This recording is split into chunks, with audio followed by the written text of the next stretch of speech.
Okay, hey, how's everybody doing? This is a Collab Coach.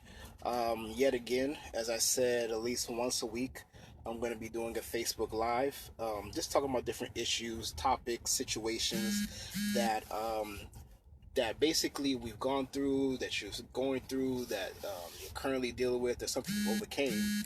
And I'm gonna have a special guest every week. So this week I have one of my oldest friends ever, Julian. He is also in the United States Air Force. Thank you for your service. And today we're going to be talking about relationships in the military, how to make them work, how basically what he's experienced as far as being in the military for such a long time, and things that some advice he give to people as well. So, um, Julian, tell me exactly what's your experience in the military as far as relationships. Have they been successful? Have there been some difficult roads? Do you think it's possible to have a relationship in the military? But give me your opinion.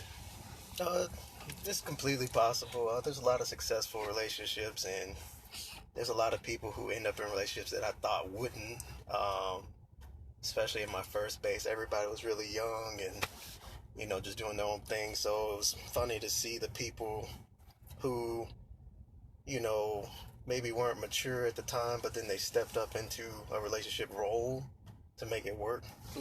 So for me myself, I was in a serious relationship when I joined the military. So my whole first year, I had to deal with, long distance, but making it work and finding the time to, spend with each other while you were apart and just the little things you could do to make them feel special.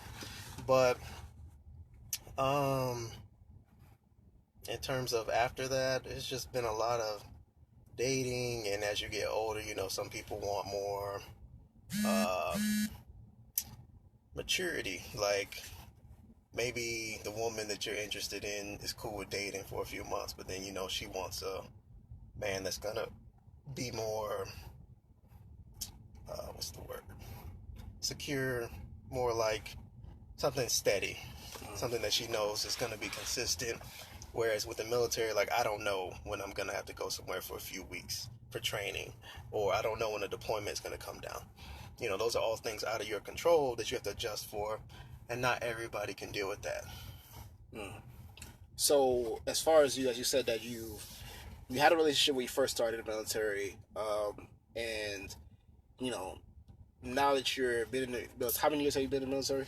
I'll be at 8 eight May. 8 years. So throughout the 8 years, you the way you're describing it, it sounds like you had like a lot of ups and downs. Do you feel like it's possible at this point to have a successful relationship in the military? Absolutely. Okay. Um, there's preferences. Sometimes you think it's easier with a girl that's in the military, or vice versa. Whatever your preference is, man, women, whatever. But it really just comes down to the person. I've had civilians that were been in a relationship with civilians that they were much more, consistent and loyal and whatnot. Versus, the military women, they understand the lifestyle and they go through the same things you do, but the same thing can happen. Like if you're not married, there's no guarantee about the relationship. Mm-hmm. Um, you know, a military woman might just be like, I got orders to such and such. I'm gonna just cut my losses. Whereas a civilian, she might be like, well, yeah, you're going to Korea for a year, but I'll be here waiting for you. You just don't know. It just depends on the person. Mm-hmm. Okay. So it sounds like there's a lot of up and down situations. It's kind of like possibilities. And is it kind of tough for you because you have no like constant, because you have because you might be deployed for a certain time period, but then you might switch to the location.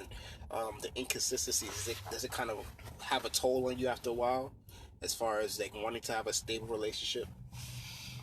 I wouldn't say a toll. I think you would always prefer to have something consistent and good going on in your life if you can. Mm-hmm. But it's more like I'm personally, I'm like, I'm not going to settle just to say that I have a relationship. Mm-hmm. I don't feel that pressed. So I can't speak the same for everybody, but um, I don't feel the toll from being single or not having someone.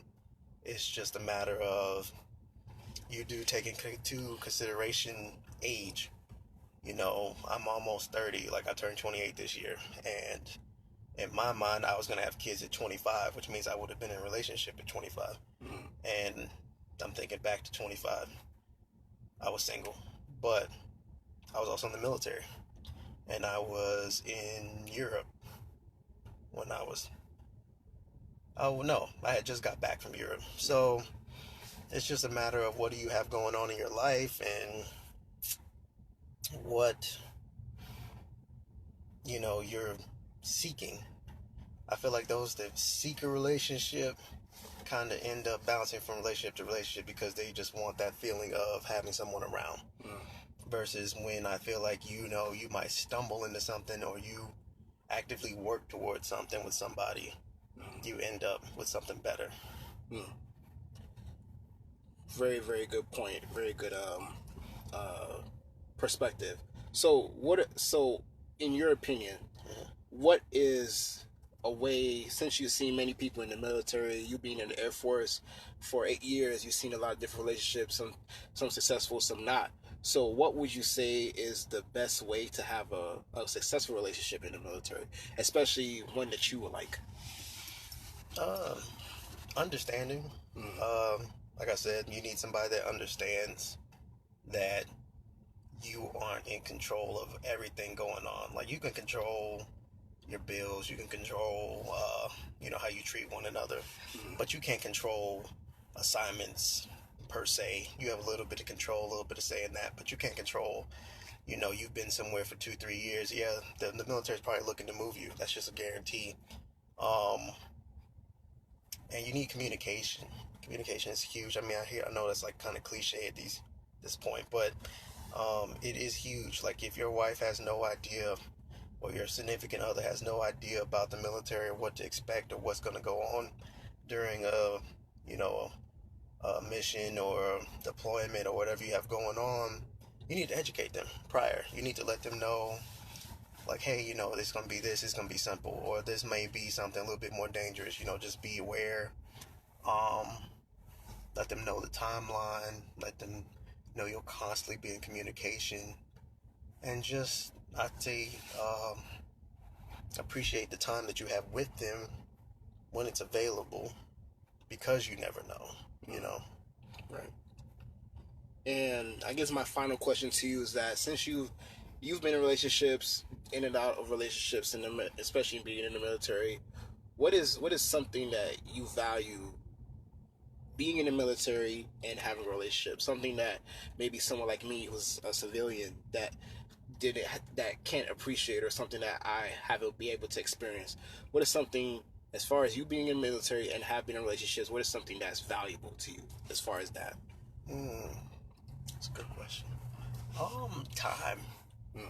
I'd say that's the biggest thing. You really appreciate small things like somebody cooking you your favorite food, or going to your favorite place, or seeing your favorite people.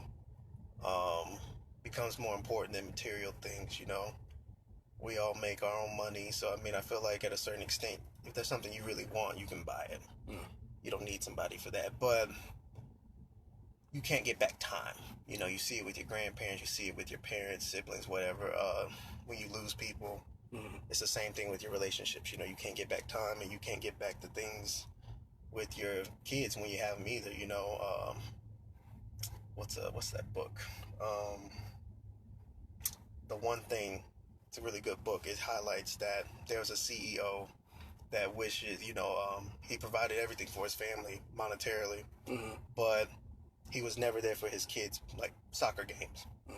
But his kid went on to go to, whatever college he went to and was successful.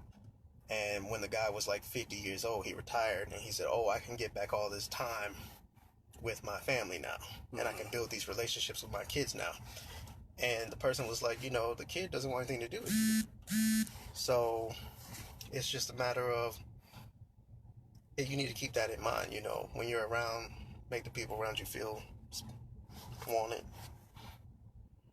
Very awesome. So, um, just so in case you don't know who I am the collab coach.